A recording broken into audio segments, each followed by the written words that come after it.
Halo, selamat malam rekan-rekan yang saya kasih dalam nama Tuhan Yesus. Kembali bersama dengan saya, Feby Timotius dari Bara Digital Ministry. Malam hari ini kita akan kembali belajar dalam suasana menjelang dan di saat Natal, bicara tentang pengampunan yang memulihkan. Nah, ini pasti tema yang sangat pas buat kita semua, bukan saja di hari-hari kita memperingati Natal, tetapi juga sepanjang kehidupan kita dan identitas kita sebagai orang Kristen. Nah, bersama dengan hambanya Ibu Krisna Dewi. Jadi pantengin dari awal hingga akhir, pasti banyak hal yang bisa kita dapat dan kita pelajari malam ini. Mari kita berdoa. Tuhan Yesus, terima kasih buat kasih-Mu yang sempurna dalam Kristus yang sudah mengampuni kami. Tapi tentu kami menyadari bahwa seringkali kami melalaikan, kami lupa, bahkan kami tidak mengerti arti pengampunan Tuhan. Karena itu kami rindu malam ini belajar, biarlah Tuhan memenuhi kami dengan firman-Mu melalui hamba-Mu yang Kau pakai, Ibu Krisna. Terima kasih, di dalam nama Tuhan Yesus kami siap belajar. Amin. Selamat malam Bu Krisna, saya persilahkan Bu. Baik, selamat malam. Terima kasih. Senang sekali pada malam hari ini bisa kembali berjumpa ya dalam program Bara Digital Ministry, dan temanya luar biasa tentang bagaimana pengampunan yang memulihkan. Ya, tentu kita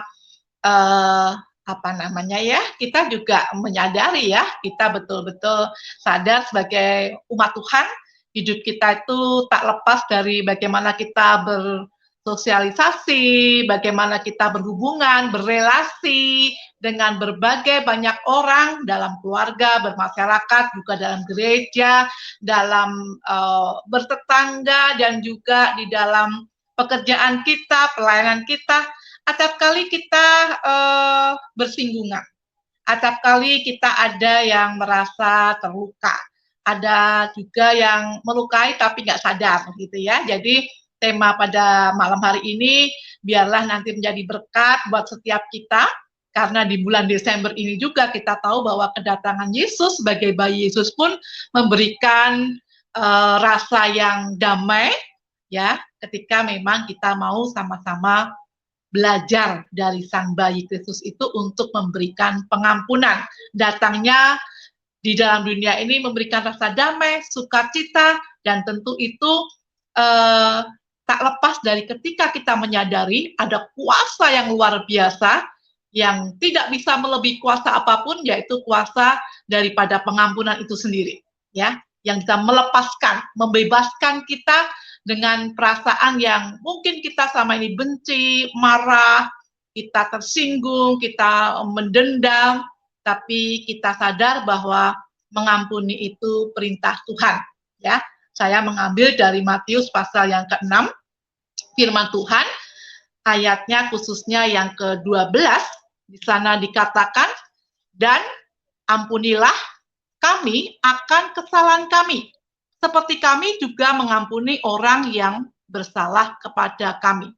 Jadi manusia itu ketika berrelasi, ketika beraktivitas pun dalam kehidupan kita sehari-hari, khususnya ketika kita mengalami pergumulan, kadang-kala kita nggak sadar loh kalau kita bisa melukai. Makanya firman Tuhan tadi sungguh itu menunjukkan betapa kita tidak mampu hidup dengan penuh semangat tanpa kita menerima pengampunan dari Tuhan.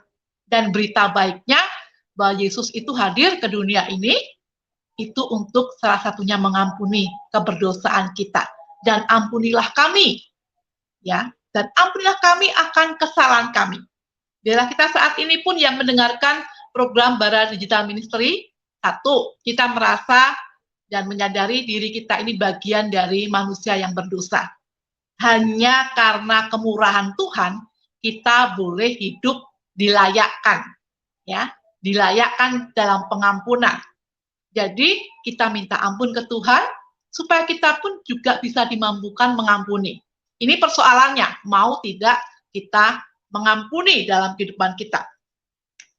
Ada banyak orang yang merasa ketika konseling ke saya seorang konselor keluarga, ketika ada kesalahan dalam diri pasangannya, atau anak mendapati kesalahan dalam diri orang tuanya, sebaliknya juga, orang tua mendapati kesalahan dalam diri anaknya, macam-macam konflik kan dalam keluarga itu, mereka datang dengan keluhan, Krisna saya nggak bisa memaafkan suami saya tidak bisa mengampuni istri saya, misalnya gitu ya, saya tidak bisa mengampuni papa saya. Dan sebagai seorang konselor yang berempati, saya akan mengatakan, ya, saya bisa memahami, saya bisa memaklumi betapa sulitnya untuk bisa mengampuni. Tetapi mau sampai kapan?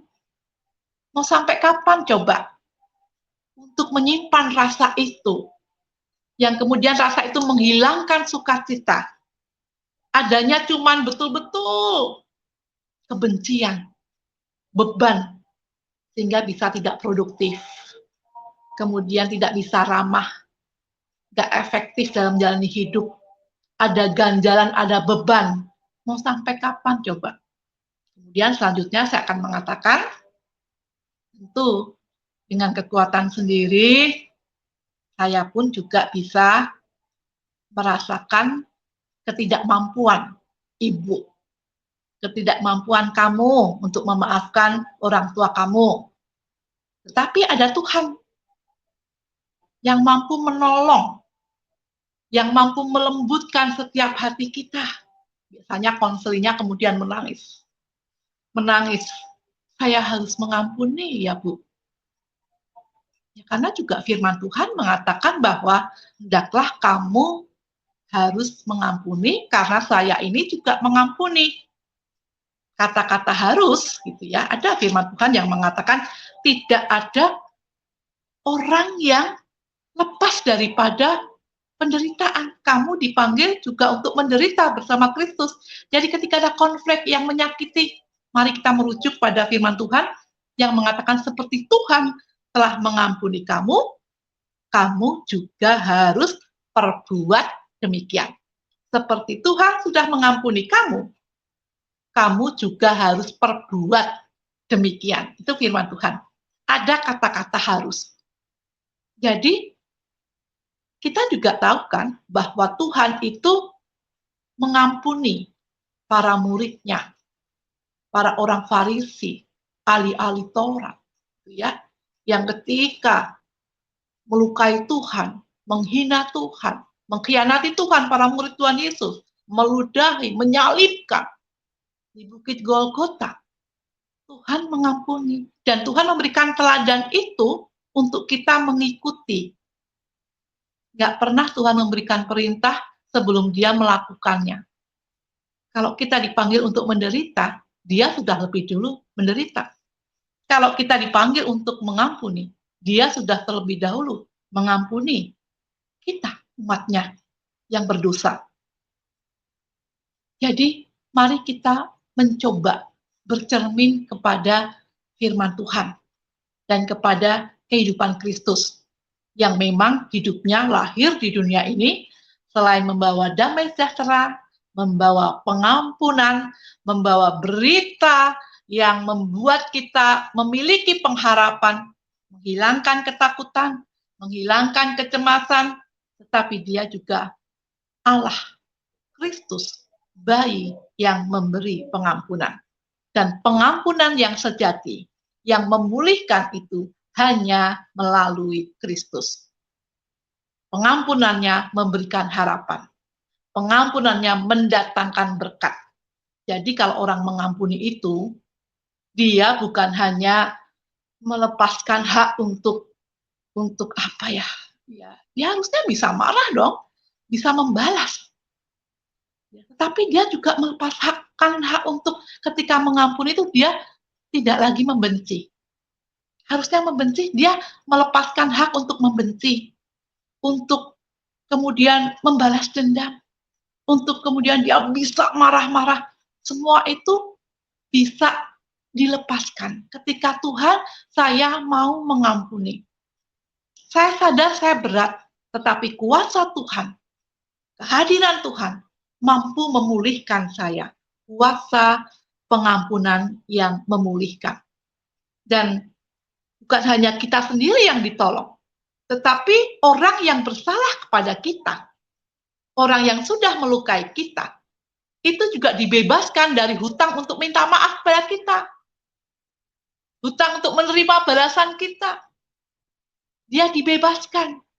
Jadi betapa mulianya kemauan kita untuk mengampuni itu. Karena bukan hanya menolong orang lain terbebas dari hutang untuk maaf ya misalnya. Atau mungkin kita juga membalas, atau mungkin kita juga selalu belajar untuk mengalah gitu ya. Ada orang yang kadang-kala melakukan kesalahan, dia nggak berasa. Mungkin faktor dari masa kecilnya. Dia terbiasa dicaci maki orang tuanya, biasa dibully teman-temannya, kemudian yang mengalah, menyimpan, diam terus. Akhirnya ketika dewasa, dia pun nggak bisa untuk mengapresiasi orang lain, tidak bisa untuk bagaimana dia berelasi yang baik. Tapi dia nggak sadar kalau omongan dia yang ketus menyakiti, tatapannya yang sinis, kemudian suka buang muka, tidak ada basa-basi sama sekali, nggak ada senyuman yang ramah, menyakiti orang lain. Tetapi ketika kecil mungkin dia diperlakukan begitu, sehingga dia nggak bisa mengekspresikan bagaimana mesti hormat, mesti santun, mesti mencintai, penuh kasih, keramahan, senyuman. Dia nggak sadar melukai. Tetapi dia juga mungkin rentan untuk dilukai, karena dari kecil sudah rasa dilukai itu penuh. Sehingga kalau ada orang lain misalnya bicara biasa saja, dia bisa berpikir, sombong amat sih dia. Kok dia sombong sih, nggak suka sama orang itu. Padahal teman-teman yang lain biasa. Nah, ini akibat ketika pola asuh dulu sangat keras, tidak diberikan ruang untuk mengekspresikan perasaan cintanya, terluka tapi dia simpan luka itu. Orang yang terluka akan mudah untuk melukai. Dan kalau orang udah suka melukai, mudah melukai, ini juga sulit untuk memberikan pengampunan. Makanya kita tadi dalam firman Tuhan, dan ampunilah kami ya Tuhan. Kita memohon. Kita memohon ke Tuhan, belas kasih Tuhan, karena kita tahu bahwa kuasa pengampunan yang memulihkan itu hanya melalui Kristus. Hanya melalui Kristus. Firman Tuhan juga di dalam Kolose 3 ayat 13 dikatakan, dan ampunilah seorang akan yang lain. Dan ampunilah satu sama yang lain. Ada kasus seorang anak yang mengatakan ke saya justru senang ketika melihat mama saya bingung. Ketika melihat mama saya ngomel-ngomel, saya senang. Karena kenapa? Dulu saya waktu kecil ditinggalin terus. Saya butuh mama nggak ada. Mama selalu mengatakan, nanti, tunggu mama pulang. Pulangnya sudah malam. Saya cuma diasuh oleh seorang mbak di rumah. Dan saya tidak suka sebetulnya. Saya pendam. Saya melalui hari-hari saya di masa kecil dengan tidak bahagia. Sekarang kok saya senang ya lihat mama saya nggak bahagia. Ini berarti belum pulih.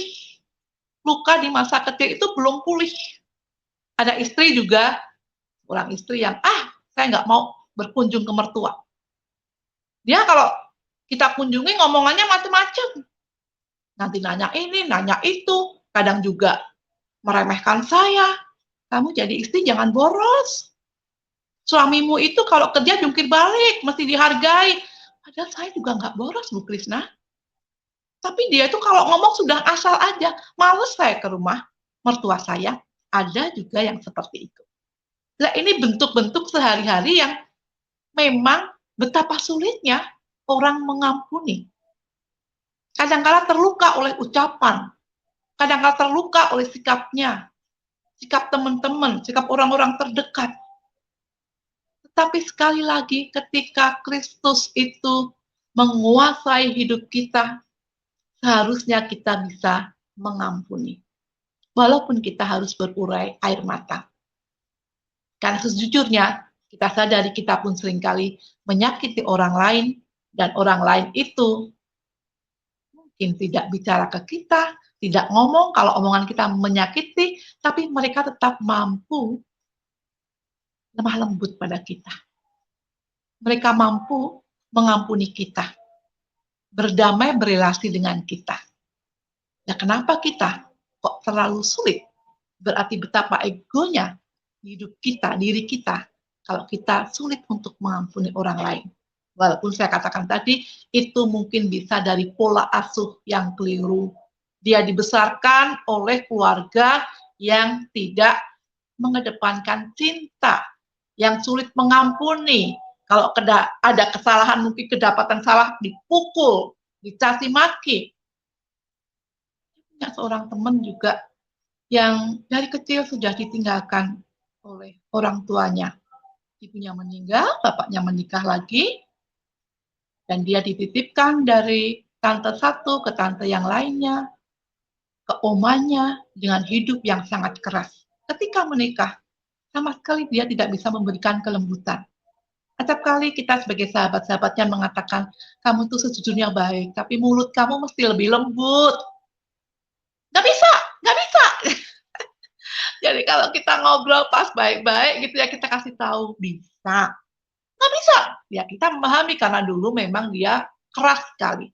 Tetapi ketika kita mendoakan dan dia selalu menangis, kami teman dan sahabatnya yakin, suatu saat Tuhan akan memulihkan. Kuasa pengampunan itu akan memulihkan, yaitu dari Kristus sendiri. Ketika kita memberikan pengampunan atau kita mampu mengampuni pada orang yang lain yang bersalah pada kita, bukan berarti kita mentolerir kesalahan itu. Bukan berarti kita menyetujui kesalahan yang orang lain perbuat, bukan. Tetapi kita melepaskan pengampunan supaya kita tetap bisa berdamai dengan pribadi orang itu. Bisa berelasi penuh kasih karena itu yang diperintahkan oleh Tuhan. Bahkan Tuhan mengatakan kalau ada orang salah kepadamu, kan ada yang bertanya tuh, Tuhan kalau ada yang salah padaku berapa kali aku harus mengampuni? 7 kali, 70 kali, ya. Artinya tak terbatas. Tak terbatas. Lah apa bisa? Kuasa Tuhan juga tak terbatas kok. Tak terbatas kuasamu Tuhan, semua dapat kau lakukan. Apa yang kelihatan mustahil bagiku, itu sangat mungkin bagimu. Menurut kita nggak bisa Tuhan, saya nggak bisa, pokoknya saya nggak bisa. Coba datang dulu kepada Tuhan, Sang Pemulih, Tuhan yang punya kuasa untuk menyembuhkan luka hati kita. Akulah Allah yang akan membebat lukamu. Aku Tuhan yang akan menyembuhkan luka hatimu. Dalam Mazmur kan begitu. Sudah ada jaminan Tuhan akan menyembuhkan luka hati kita. Jadi tinggal kita nih, mau apa tidak untuk mengampuni orang yang bersalah pada kita. Kalau tidak, hati-hati. Kita sendiri akan digrogoti mungkin gangguan kesehatan mental karena membenci terus, senyum nggak bisa, kemudian hidup ini kayaknya berat aja. Beberapa waktu lalu kita mendengar seorang anak membunuh orang tua, membunuh neneknya, seorang anak membunuh ibu kandungnya. Ternyata ketika diperiksa memang ada ya yang seorang oknum membunuh ibunya itu terganggu jiwanya. Tentu kita tahu ketika jiwa kita mengeluh, menangis, menjerit, kepada siapa kita harus mengadu. Yesus, Sang Pemulih itu, jadi pengampunan yang memulihkan hanya datang dari Tuhan, dari Yesus. Makanya kalau kita mau pulih hati kita, datang pada Yesus. Tuhan, saya benci, saya pernah dikhianati, saya pernah dilukai, bertahun-tahun saya rasakan ini, tapi saya tahu perintahmu bahwa kami sebagai umat-Mu harus mengampuni. Tolong saya. Ucapkan apa yang pernah merasa Anda sakit itu. Kemudian Anda minta tolong ke Tuhan. Meraih tangan Tuhan yang penuh dengan kuasa itu. Hati kita terkoneksi terus, jiwa kita terus terbangun dengan Tuhan. Maka Dia akan memberi kuasa dalam diri kita untuk bisa kita dengan sikap tegap, tegar, tulus hati mengampuni orang yang bersalah kepada kita. Kan ada lagunya tuh, mengampuni lebih sungguh. Dan Kristus sudah lebih dulu mengampuni kita. Maka kita pun akan dimampukan untuk bisa mengampuni. Yang terpenting adalah bagaimana kita dalam hidup kita ini, kita selalu hidup mengikuti firman Tuhan. Ada banyak orang yang tidak mampu untuk berdamai dengan masa lalu, berdamai dengan dirinya. Pada akhirnya dia semakin hari, semakin kurus, semakin kehilangan sukacita, sedikit-sedikit marah, dikit-dikit marah. Sulit banget untuk tersenyum, sulit untuk bahagia. Betapa menderitanya orang yang seperti itu. Dan salah satunya biasanya karena dia tidak bisa melepaskan pengampunan. Jadi ketika Anda melepaskan pengampunan, itu membuat jiwa Anda, emosi Anda, pikiran Anda sehat. Anda akan dipulihkan. Lega, plong. Rasakan ketika Anda sungguh-sungguh mau hidup ini penuh dengan sukacita, hati kita dipenuhi dengan Kristus. Yang sebentar lagi kita rayakan kehadirannya di bulan Desember ini, mari kita mengambil keputusan untuk mengampuni. Sekali lagi, mengampuni bukan berarti menyetujui orang bersalah kepada kita. Tapi karena kita menghormati, orang yang bersalah itu adalah bagian dari ciptaan Tuhan. Dia orang yang juga dikasihi Tuhan. Mengampuni bukan berarti kita membuat orang lain itu terlepas bebas begitu saja, tapi kita juga lepas bahagia. Kita juga ada sukacita. Kita melepaskan orang dari hutang untuk memaaf kita, meminta maaf pada kita, dan kita melepaskan hak kita untuk marah, untuk membenci. Kita justru mau menebarkan cinta kasih. Itu bisa kalau kita meminta ampun terlebih dahulu kepada Tuhan. Karena hanya Tuhan Yesuslah pengampun yang memulihkan. Orang yang bisa mengampuni dan pengampunannya itu memulihkan. Kalau kita cenderung untuk melawan, untuk membenci, untuk balas dendam, tapi karena kasih karunia Tuhan, kita dimampukan oleh Sang Pengampun itu untuk bisa pulih.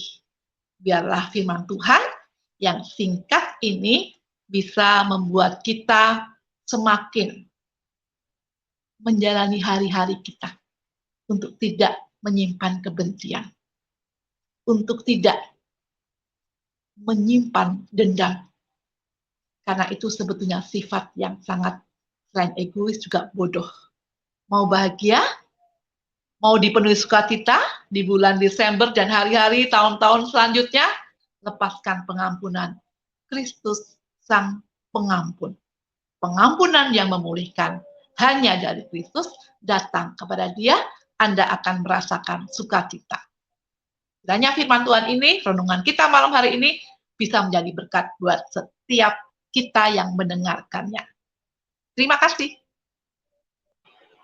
Baik, terima kasih Bu Kris. Ya, terima kasih Bu Krisna untuk penjelasannya tentang pengampunan di malam hari ini. Dan ini tepat sekali Bu.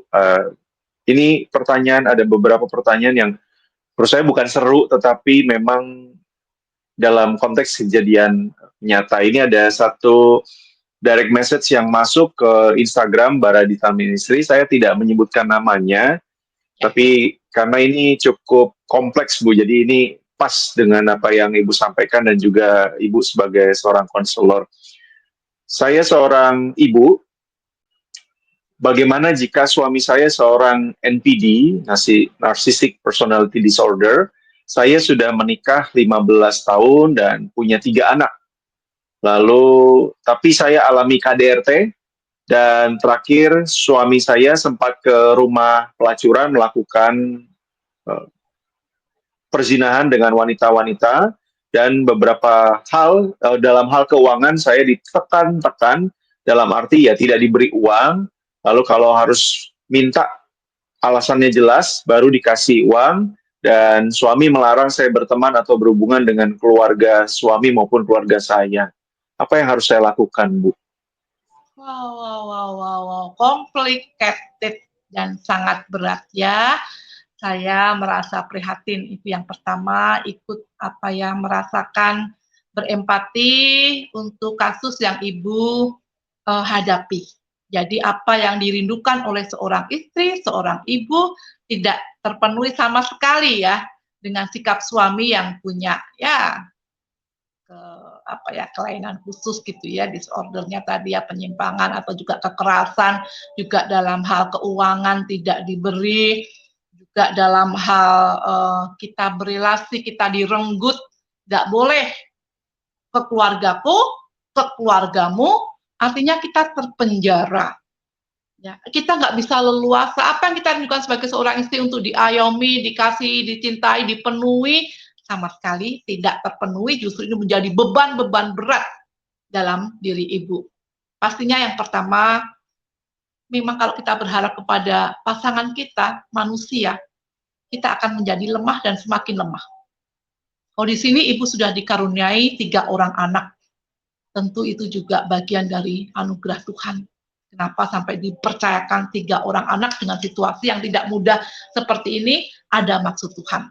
Langkah-langkah yang mesti diambil, kalau sudah seperti ini tentu kan sulit ini untuk kita mau bantu tolong periksain juga sulit, karena modelnya udah ngatur kita, menguasai kita, bahkan menuntut kita macam-macam.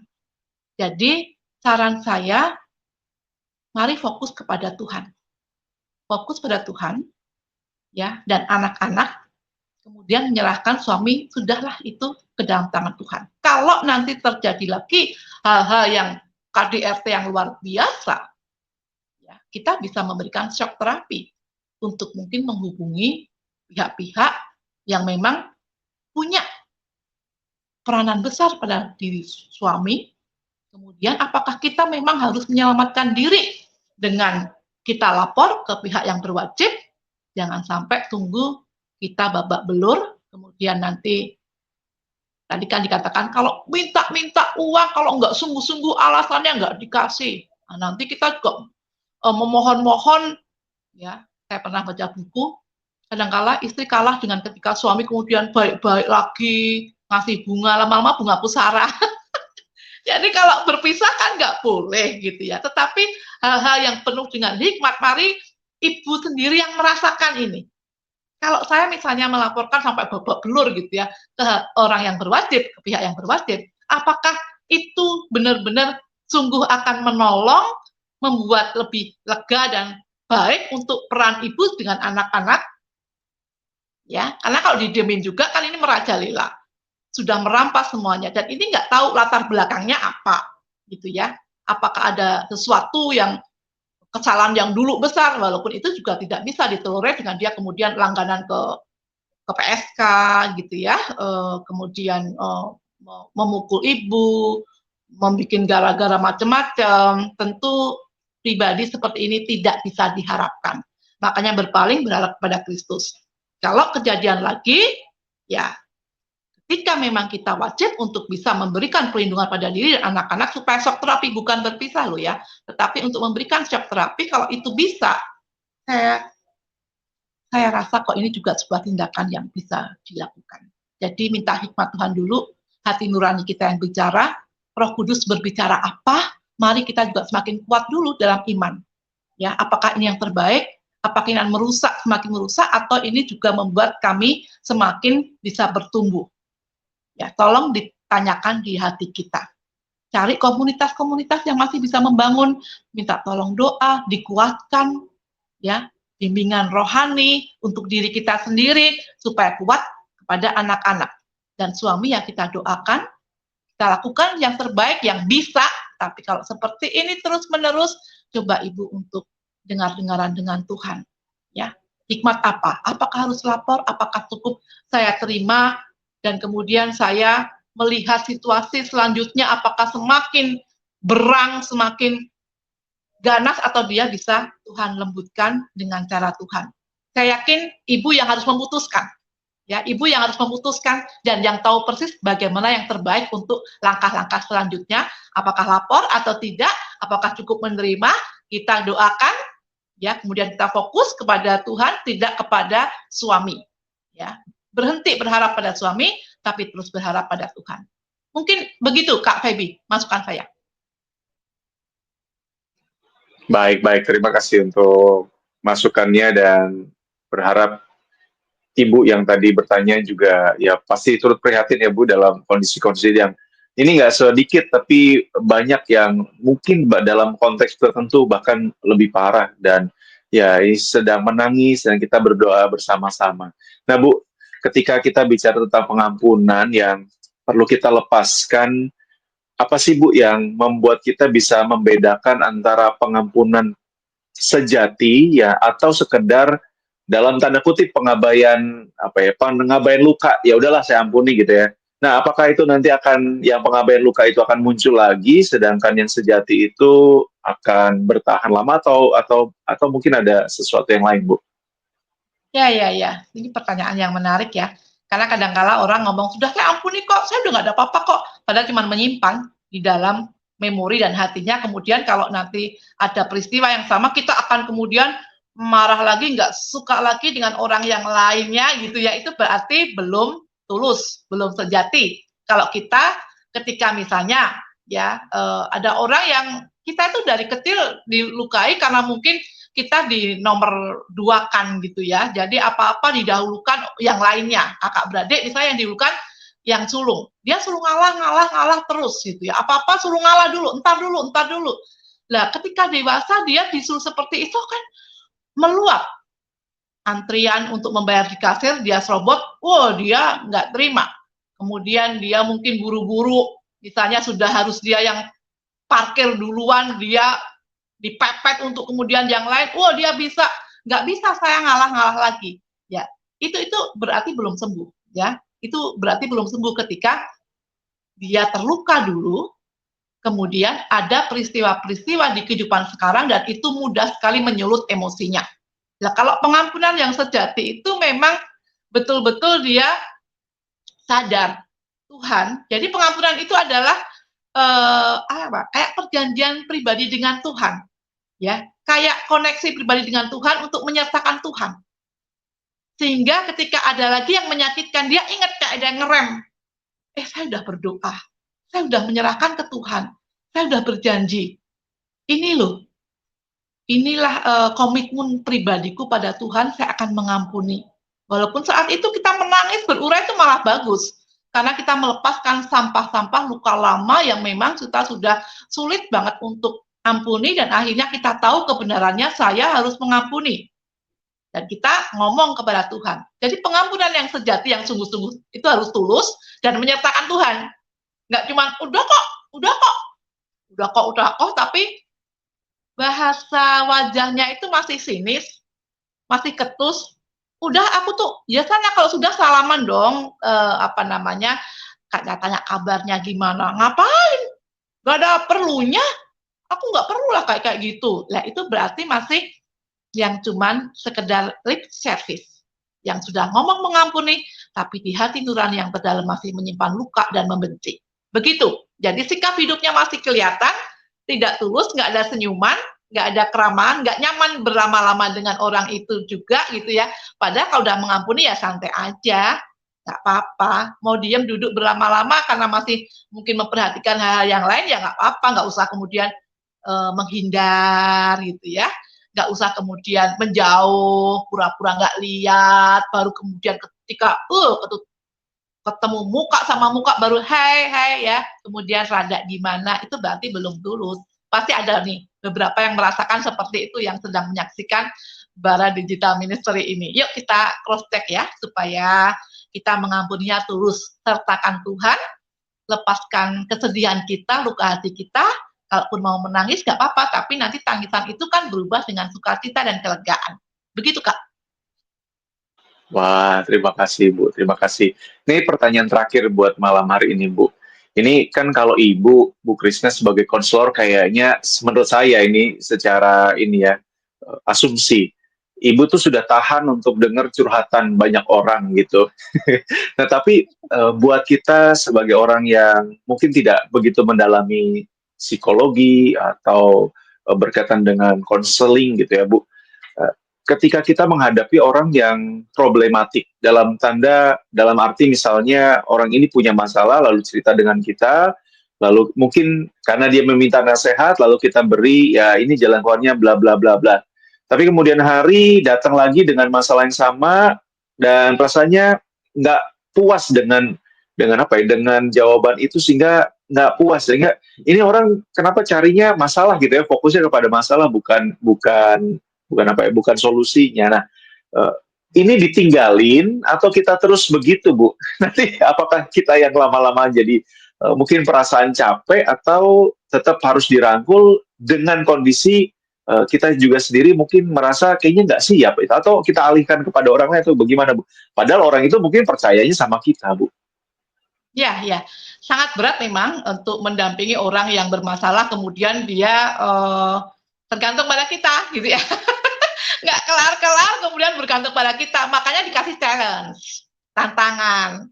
Misalnya tentang pengampunan nih, misalnya dengan topik kita, coba kamu datang ke dia, coba kamu telepon ke dia, coba kamu WA. Itu dilakukan apa belum? Kalau belum dilakukan, jangan mau lagi. Jangan kesini lagi ketika memang apa yang sudah kita sepakati menjadi hal yang baik, mendoakan, menyapa, memberikan makanan misalnya, ya ini kan teknik-teknis untuk bagaimana relasi itu pulih, itu di-challenge, ditantang, udah dilakukan belum? Ketika belum, jangan kesini lagi. Saya tidak mau ketika apa yang jadi kesepakatan ini, ya Ibu nanti datang ke rumahnya misalnya, nggak tahu apakah hari ini siap, ataukah minggu depan siap, doa dulu gitu ya, doa pribadi, jangan minta kita terus mendoakan juga, kita juga banyak hal yang menjadi tanggung jawab kita, konsentrasi kita gitu ya. Ibu doa dulu sendiri, bereskan hati dulu misalnya, atau bapak gitu ya.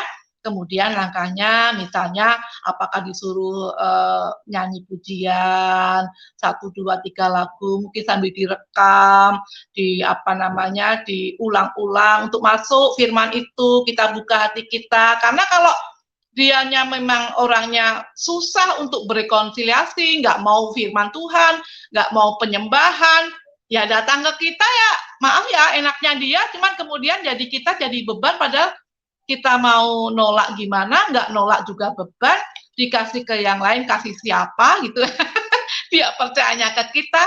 Maka kalau saya kasih talent, karena ada beberapa juga bukan konseling yang murni ya, tetapi orang-orang yang memang dekat gitu, kemudian curhat, kemudian pia ya Kris, udah sahabat-sahabat aja, kamu gini dulu.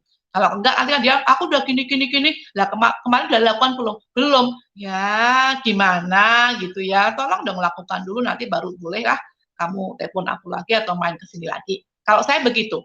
Jadi kita ada tugas-tugas yang memang itu sebetulnya untuk kebaikan dia, tapi tugas itu juga bukan mudah, supaya dia nggak kemudian menganggap sepele kita juga, atau membuat kita beban-beban yang semakin bertambah. Ya, tolong untuk bisa saling menghargai, saling mengerti, saling mendoakan, supaya memang ketika ada persoalan semuanya diberikan jalan keluar ya, dan terang. Begitu. Jadi jadilah anak-anak terang. Jangan, kita ini bukan anak-anak malam yang hidup dalam kegelapan. Makanya jangan simpan. Jangan simpan hal-hal yang gelap, yang penuh dosa, kebencian, kemudian kita sendiri nggak mau untuk berubah. Jadi yang pertama, kesadaran diri untuk berubah itu harus ada. Kesadaran diri untuk sembuh itu ada. Ini yang membuat kita, tanda kutip, sebagai seorang konselor ataupun bukan konselor murni, lebih mudah menolongnya daripada kita daripada kita membebani terus dengan bertanya, dan bertanya. Nanti kita justru terjebak, dia tergantung pada kita, tidak mandiri, tidak terbangun, dan tidak dewasa. Padahal yang harus menjalankan kehidupan dia kan dia. Itu Bapak Ibu yang bisa saya berikan pada malam hari ini. Semoga melalui pertanyaan dan melalui apa yang sudah kami jelaskan, itu bisa menjadi kekuatan buat setiap kita. Untuk kita bisa mengampuni dan kita beroleh pengampunan yang sejati dari Tuhan, yaitu pengampunan yang memulihkan. Saya akan menutup untuk siaran pada malam hari ini dalam program Bara Digital dengan Ministry dengan sebuah lagu tentu yang Bapak Ibu semua juga sudah paham ya. Mengampuni, mengampuni lebih sungguh, mengampuni, mengampuni lebih sungguh. Tuhan lebih dulu mengampuni kepadaku, mengampuni, mengampuni lebih sungguh. Kita berdoa. Bapa kami yang di surga, kami mengucap syukur karena pada malam hari ini kami boleh belajar tentang pengampunan yang sejati. Kami tahu pengampunan yang sejati hanya berasal dari Tuhan. Untuk itu, biarlah kehidupan kami boleh terpaut dengan Tuhan. Ketika saat ini ada di antara kami yang menyimpan luka dan masih sulit mengampuni. Ya Tuhan yang di surga, Engkaulah sang pengampun itu. Biarlah Engkau yang memampukan kami untuk memilih sikap untuk mengampuni. Karena kami tahu ketika kami mau mengampuni, itu adalah kehendak Tuhan. Dan kehidupan kami akan merasakan sukacita, bahkan kami bisa menolong orang yang sudah bersalah pada kami untuk terbebas dari hutang kepada kami untuk meminta maaf, dan terbebas dari keinginan kami juga untuk membenci. Mereka pun boleh menjadi hidup yang lebih baik, hamba-Mu juga, semuanya, kami semuanya, hidup lebih baik ketika kami mengambil keputusan mengampuni. Ketika sulit, Tuhan menolong kami, Tuhan kuatkan kami. Terima kasih buat malam hari ini dalam program Bara Digital Ministry. Kau berkati terus keberadaannya, sehingga keberadaan program-program Bara Digital Ministry menjadikan berkat dan hormat kemuliaan nama Tuhan.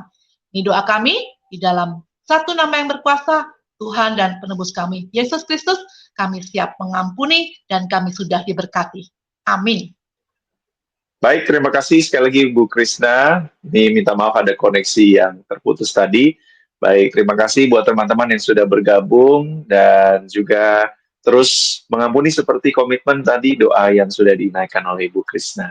Saya Fibo Timotius bersama dengan Bu Krisna Dewi dan kerabat yang lain di balik layar. Kami undur diri. Tuhan berkati kita semua.